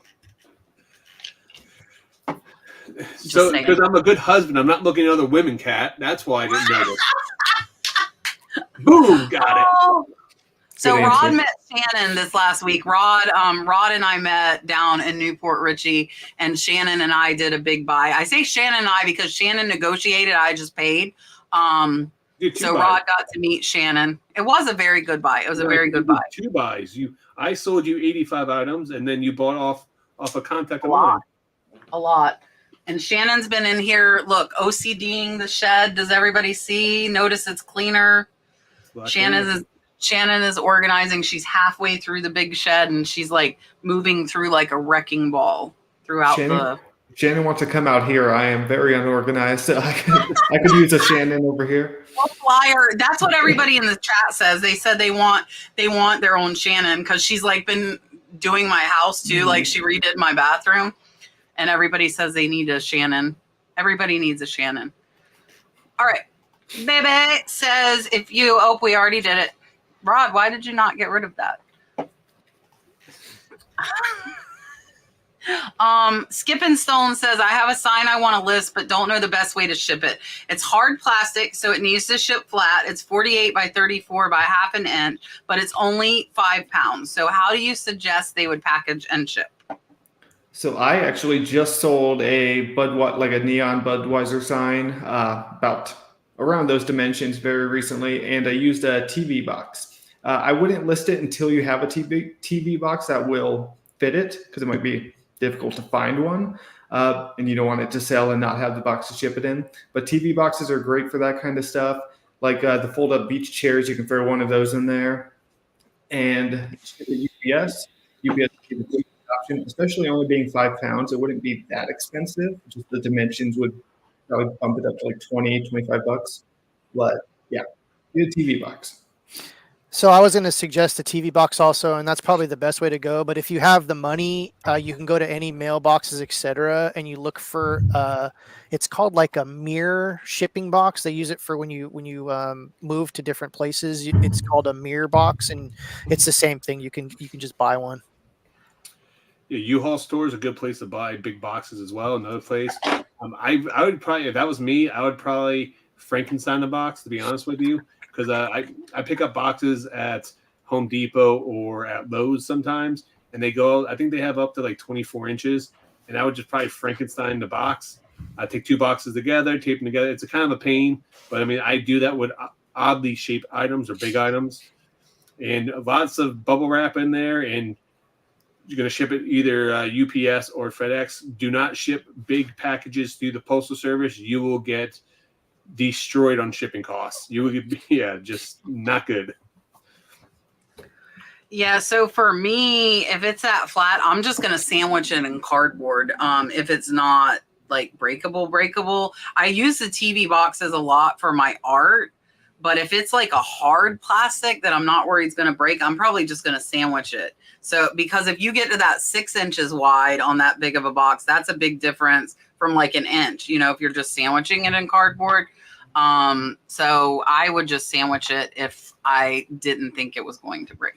How true is that statement right there? Listen, I will find a box. No, but it's so true. That was I like, will find a box. if you don't have a box and you list it, it will sell immediately. That's like the rule of thumb. It happens like that all the time. Shannon said, McKyle, you are welcome to fly her out and she will come help you organize. I'll be in touch. I need the help. She's amazing at organizing. Like it's incredible. She's like, look, I can like show my desk. Look at how pretty my desk is. I had to set up in the guest bedroom for See this that? because my office Kevin is gave me a that. mess. Kevin, so I'll show you guys. Okay, hold on. So when I first got this shed, this was the first thing that was sent to me by Kevin, Commonwealth Picker, for In My Shed. Virginia's for pickers. So we have our Kevin license plate in here. I really need to find it. I have my play button, but it's not behind me because that's our listing area. Spacey says, are the questions that we're answering submitted in the chat or do you submit somewhere else? They are all submitted in the chat. The easiest way for us to see them is if you put them in all caps. We do go in order and people will come put them in the afternoon. Tonight, we have kept up with them pretty well. I think we're going to get through all the questions tonight. Sometimes, though, we end with like 20 questions still in queue. We just never know how many we'll get to and how much we're going to talk. So yeah, just submit your question in the chat, put it in all caps so that I can see it, me or Rod. It makes it a lot easier. When there are 400 of you chatting, there are a lot of messages. So we're just kind of eyeballing and looking for the question marks, but the caps make it a lot easier for us to, click it. Sorry. I just saw this. Ruth just says she's starting out and trying to figure out. A lot of people, like Kat has some really good videos. Chris has good videos on here. Check out Cha-Ching King though. He's one of the best people to go check out the videos if you're just starting out on. He's the best guy for one-on-one knowledge. eBay 101, Cha-Ching King. I agree. To start out with. Yeah, for sure. All right, late question. In order to sell old currency, do you have to have it graded or authenticated? Does anybody know the process? I couldn't tell you. I don't think I've ever sold any old currency. So I'm not the person. So let me tell you about graded currency and coins and stuff like this. I would first initially try to see what you have in terms of, is it valuable, loose, or if it's not. I would probably only grade old currency is if it was actually in really good condition, and I would only grade it if it was in bad condition, if it was really rare. Usually when you do grading for currency, they'll actually do the authentication process first, so you don't have to worry about that. I don't know this. I don't remember the website, but to reiterate, if it's in really good condition and it's rarer, you probably want to get it graded. If it's damaged, you probably just want to sell it loose and then let the customer deal with it and just deal with the return if it's not authentic. Yeah, so I do a lot of stuff in grading. Currencies is one thing I do not grade. If you have any questions on it, though, and if you're pretty much lost, I would reach out to check out your area. There's probably some people in your area that are selling graded currency right now, or they have shows that you can actually go to. That might be a good starting point for you just to get some contacts, to get some expert opinions on there. CGC, I forget what CGC is one of the biggest currency graders out there. I forget what their if you go to the CGC website, you can see the currency it's associated with them. They're down in Sarasota, Florida. They're one of the top grading companies out there, though, for currency. Yeah, and I haven't done anything with currency, so I'm not much help on this one, unfortunately. All right. Valerie said she wasn't clear. Do you put the measurements for the size of the box that you're shipping on Mercari, or do you just put the weight?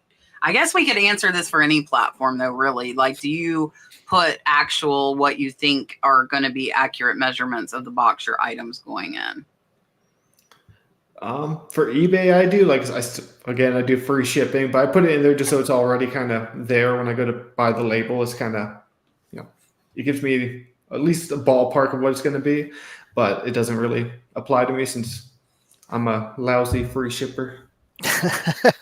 I usually don't put anything for the dimensions or the weight or anything. I know eBay has it just so that they can calculate the shipping more correctly, but unless it's like something crazy, I don't really do it. Yeah, I'm cross-listing from my eBay account over to Macari, so I'm not putting in any measurements. I already have the measurements on eBay. So for me, unless it's oversized, I put 8 by 8 by 8. If I think it's going to be oversized, though, I will try and accurately put what I think it will, because I want to make sure they get charged what they need to get charged. And that's both on Mercari and on eBay. I don't, because Mercari will dang sure charge you after the fact and take it out of your money. If it's oversized, they will get you. So what are you doing? Don't ask Are you questions. You don't want the drinking? answer to. No, don't ask questions. You want the answer to. I clicked the wrong button and then the chat moved. I clicked the wrong button again. All right. Now that you confused me. Yes. Yeah. So I'm going to let Rod answer this one. Who owns Bonanza? Kevin, the Commonwealth Picker, owns Bonanza. He also owns Dibbit. He also owns Shop Commons. Don't let him fool you. He owns Bonanza. No, I think I'm the only. I don't know. Is anybody else drinking besides me? Am I the only one that's drinking tonight? King Picker probably is. Oh, Dennis, where are you? I need Dennis in here. He was in the chat earlier. Here, McKyle, explain this to them, because I think this is important, and I really think it is a business decision. It is your own decision, and nothing is wrong or right. Nothing is wrong or right. I want to make sure you guys have that clear. Like most of us on the panel tonight, at least, are doing calculated. McKyle, tell them, why do you do free shipping? Like Kat said, it's not the right way, but it's not the wrong way either. Either way, there's no such thing as free shipping. There's never been anything like free shipping. It's just more of a mind trick. People will be like, okay, I'm getting a better deal because it's free shipping, but I always calculate it in when I'm comping an item. Say I see a bunch of solds for $50 plus $20 shipping. I'm going to list it for $69.99.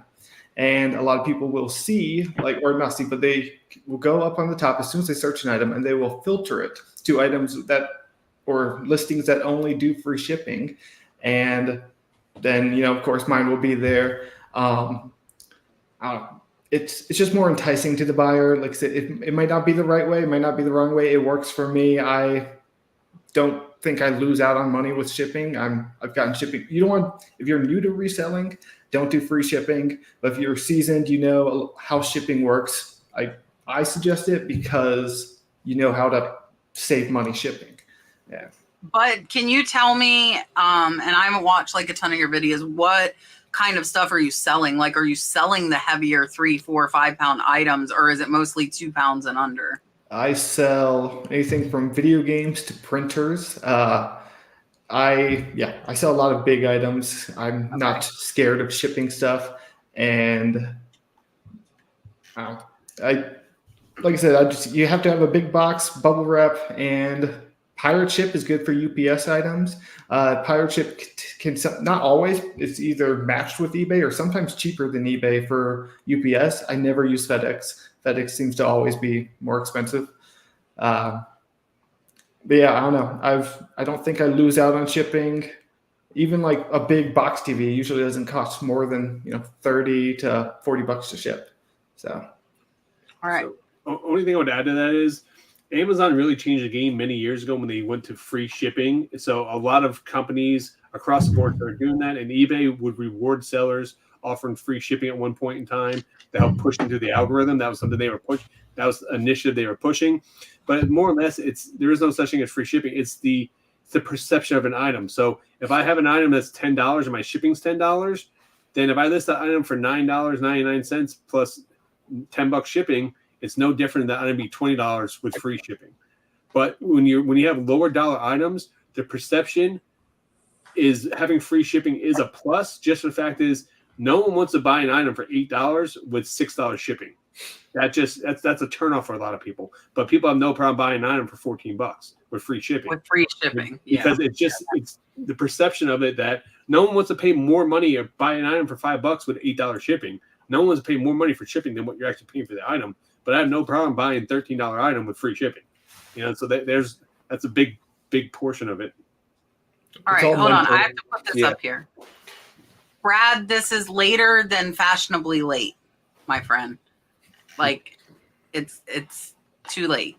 Now you have to pay a fee on your reimbursement, unless you're done with your payments. He might be done. Retro Rose said, thanks for all your help. Now I want to drink. Gino, we need a drink super chat. We need to take a shot super chat. We're not condoning or trying to convince you guys to drink. Every time you see Kevin's butt, remember that was a drinking game for a long time. It was. So that's what I'm going to do. I'm going to do Kevin's butt. You can take a shot with Kevin's butt. Here you go.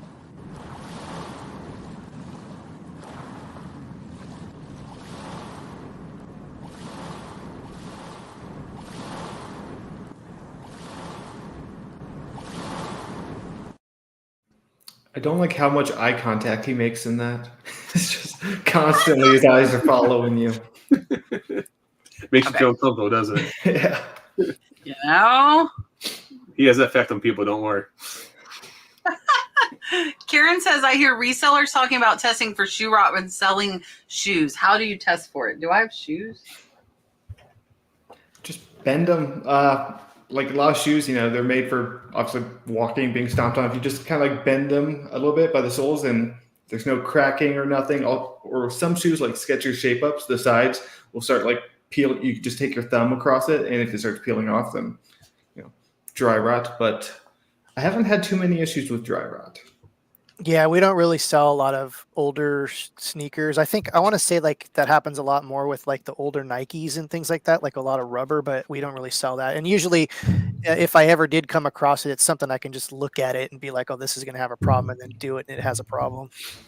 It's very simple. You take a shoe and just bend it like that. We just got a shoe. If it cracks, it's going to be dry rot. So a lot of times with what's the sandals, the mountain sandals, starts with a K. Keens. Keens. That happens a lot with Keens. They get dry rot. Boots, you get that sometimes. You'll see dry rot in it. You just bend the bottom of it, and if it cracks or anything like that, then they have dry rot. So it doesn't really happen often, but I've been to thrift stores where I literally bend it and just they snap in half in the thrift store. Yeah. All right. Berkshire Picker says, talk to eBay tonight. Found out I have 221 listings with eBay sending automatic offers. There's no way to take them off in bulk. They have a glitch and have to be taken off at one time. So that's where I was telling you guys, I've always had no counter offers, and then all of a sudden counter offers were on. And honestly, I wonder if send automatic offers was on too. Because I think it switched both of them on. So just try and check those every now and then. I know we normally are click, click, click, but those counter offers got turned on at me, and I had no idea that it was happening until I think I caught it about 2 or 3 days in. But if the send automatic offers were on in that point too, that I would be in the same situation. I think the workaround is if you try to end the items and then relist them in bulk, you might be able to change it. But if you're trying to edit them in bulk, that might be a problem, because if there's a pending offer or some kind of pending, it won't let you edit it. No, but I mean, if you end them and then relist them in bulk, you might be able to turn that off. Yeah, that's true. All right, I don't know how many of us are selling on District, but Christine wants to know, how are your District sales? Yeah, I don't even know what District is. I'm not gonna lie. I don't know what that is either. So picture District as a mall, and then you can sellers can open up their own storefront on there. And then you'd be going to GameStop. That would be your store inside the mall. So District is just the mall, and then they allow people the Crazy Lamp Lady has knickknacks, Commonwealth Picker and ADH Dave and Carrie have a Dibbit, and then Kevin Commonwealth Picker also has Shop Commons, which allows you to buy wholesale for resellers. I sell on there live. My live sales have done really well in there. I don't do static selling on there, but when I do my live sales, they do well. One cool thing that they're doing on Dibbit and Kevin and Dave and those guys are going live, and they're allowing people to jump on with them to do lives.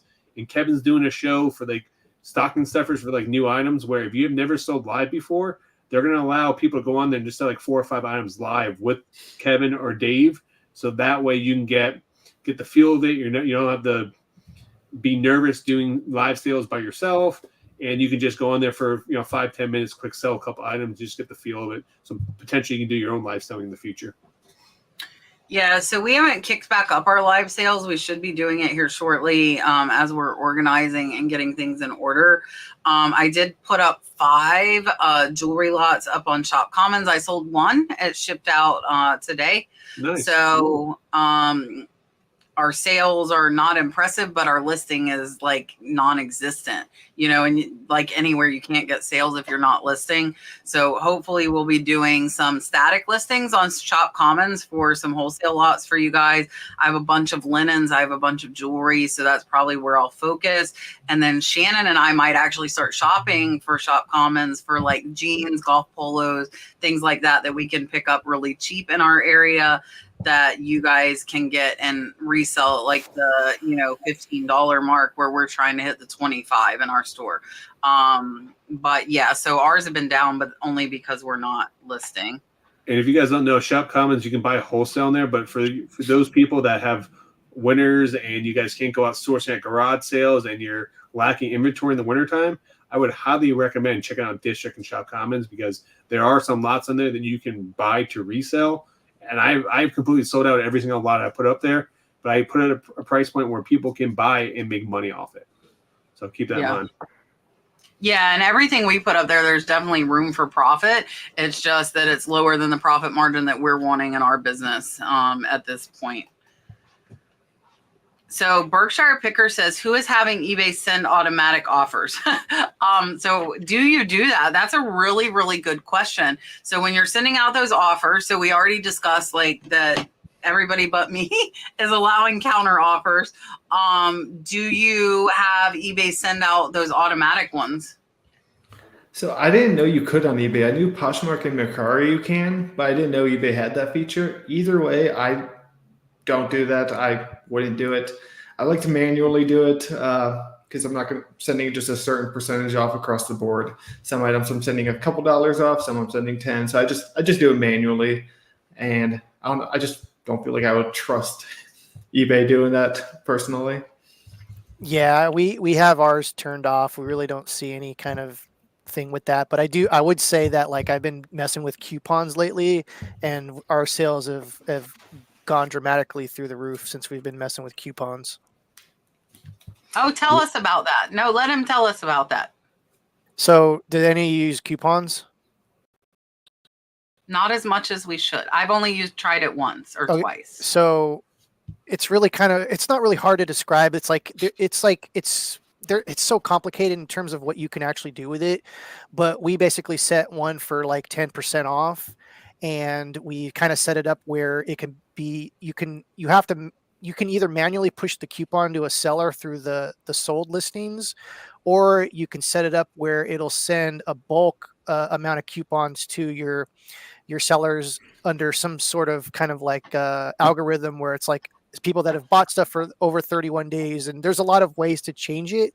Now, the only caveat is if you do set up a coupon, it's you can either set up public or private, but if you do a public one, any of your listings is going to have that coupon on it. So if you have 10% off, it's going to show that. But what we've seen is since we've started utilizing it, we've seen a lot of return customers, and we set it up where they can only use one coupon. So it's not like one customer is going to just buy everything at 10% off or however you set it. There's limits, and like the spectrum of what you can tweak is like dozens and dozens and dozens of things you can tweak to really kind of get it to work. And the basics that we've done so far with 10% off, we probably sold $2,200 and stuff in the last 3 days from customers that we targeted that were return customers that are always buying from us and stuff like that. And it's worked. Are you guys using newsletters at all too? Yeah, Yeah, we do have the newsletters, and I set it up for every 2 weeks. I know the shortest duration I think is 1 week. I feel like people don't want to get a weekly email or whatever, so I think 2 weeks is fair. There's really no real metrics to kind of gauge whether or not that's actually working or not, but we do have newsletters set up. We have about 4,000 followers on the American Cancer Society eBay page, so it does actually get some traction, but we have no way of quantifying exactly if it works or not. That's good. Good information. Yeah, for sure. All right, let's see. Josephina says she sold a coat on Mercari and the buyer said she didn't get the package. Mercari asked for photos of the package, status of tracking, intranet report, geolocation. What the heck? Has anybody ever had this happen? Yeah, no, that seems a little crazy. I would just be like, here's the tracking number. That's really all I can do. I don't even know what a intranet report or geolocation is. So Yeah, that's tracking strange. numbers all you're gonna. Yeah, tracking numbers all you're really gonna need to prove anything. To be honest. So I don't understand how Mercari can ask for photos of package, status tracking, geolocation, or any of that stuff if they haven't received the package. Because the geolocation I never heard that. That's a first for me. Yeah, and I haven't heard that either, so I don't know.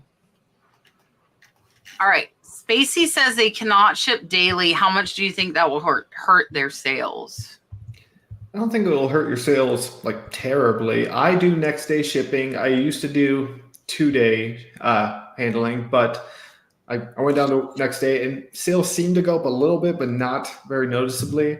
I don't even know for sure if it really did make a difference. Anything, I wouldn't have anything longer than 3-day handling because obviously, someone can just scroll down like, okay, this says 2-day shipping, so I'm just going to get that one instead. But I don't think it's going to hurt your sales too much to have 2 to 3 day shipping or handling. Yeah, I agree. I don't think if you can't ship daily, it's not going to be a major issue. We have FedEx come every Monday, Wednesday, and Friday. I mean, I ship daily, stuff as it is, but if you can't get out to the post office like every day, I don't think it's going to be an issue. Yeah, I only ship 2 to 3 times a week. So I have 3-day handling on. I set the expectation, but I try to ship next day or the day after. But, even if you don't ship, I don't think it's a big deal. I've had my store like that forever, so I wouldn't worry about it. I feel like it's too much stress on me shipping daily.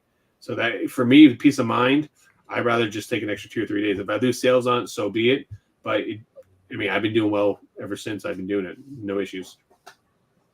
Yeah, and I don't think it'll hurt sales. We do daily shipping, but I have an employee that comes in Monday through Friday that does the shipping. But I don't think if it's like 2 or 3 day that it's going to hurt the sales very much.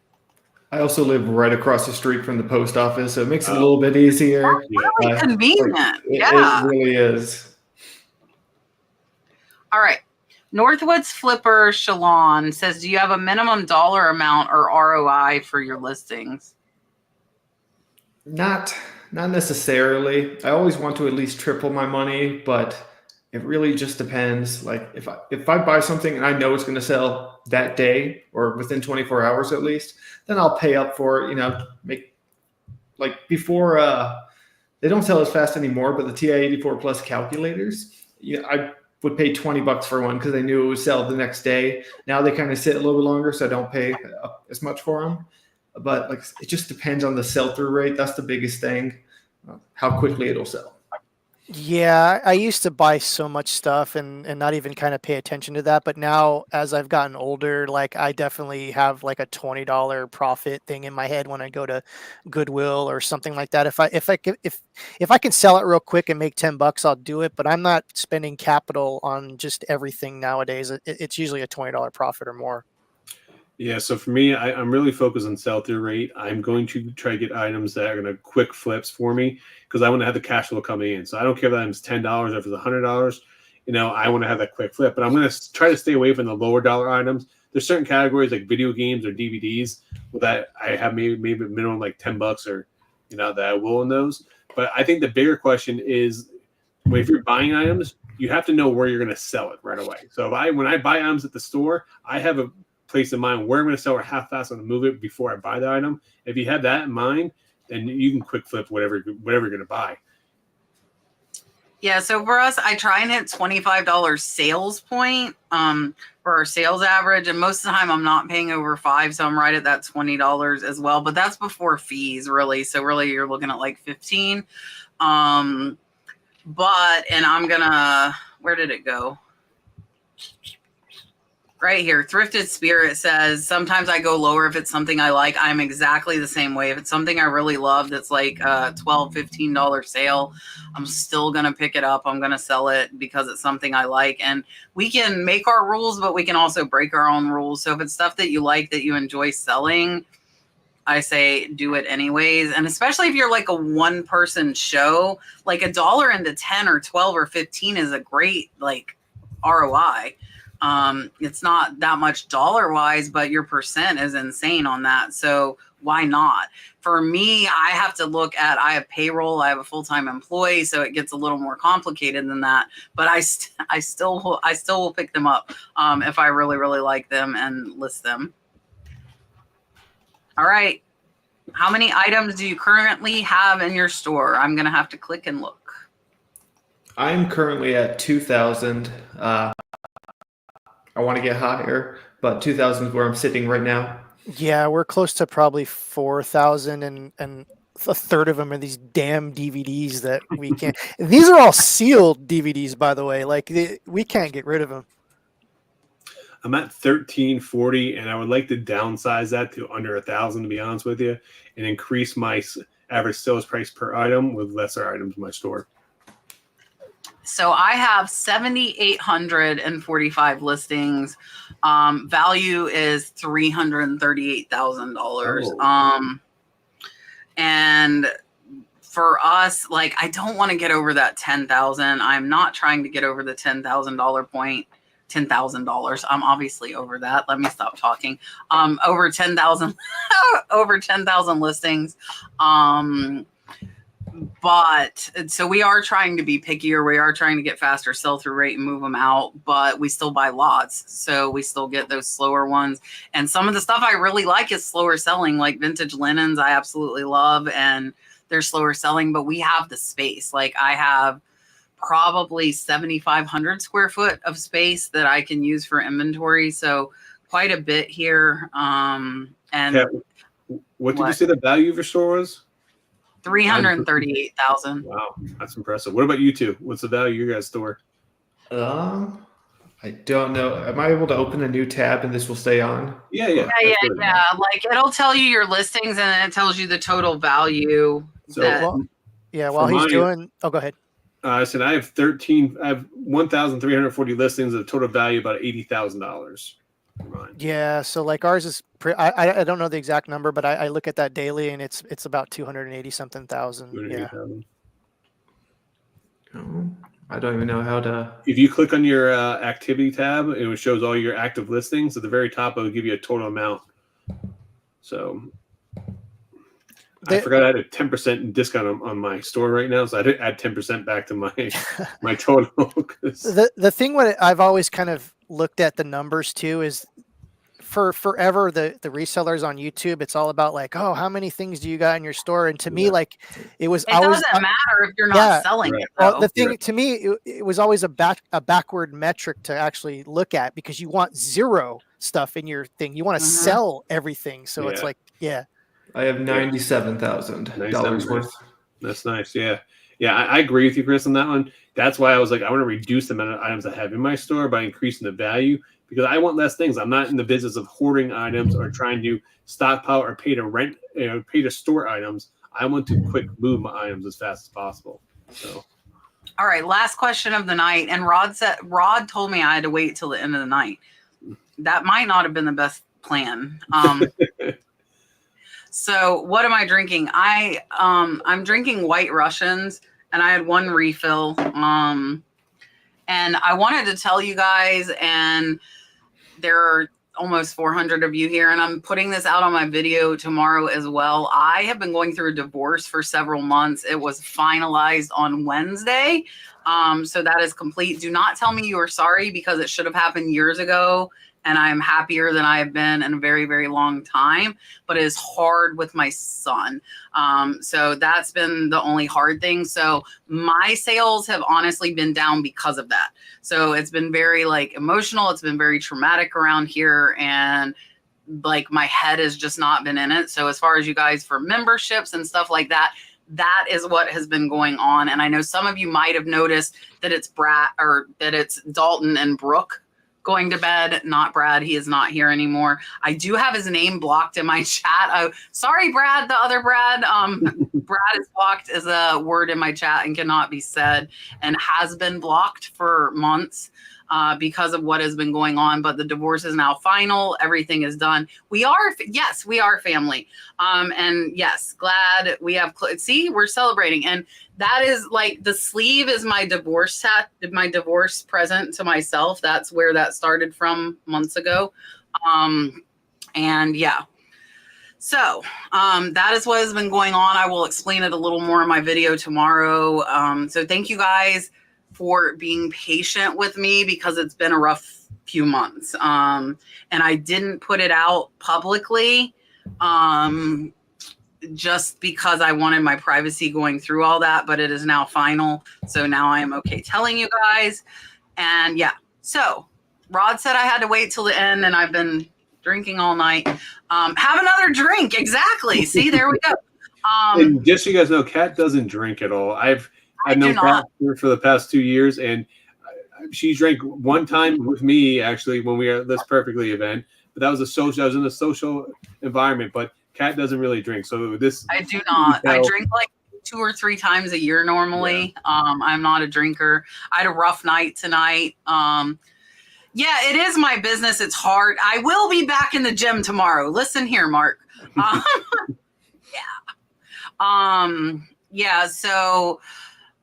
So that's what's been going on. That's kind of, and I tried to keep it out of this. My members, unfortunately, kind of caught some of it. What happens in Phoenix stays in Phoenix. Exactly, Marcia. Exactly. We had a fun time in Phoenix.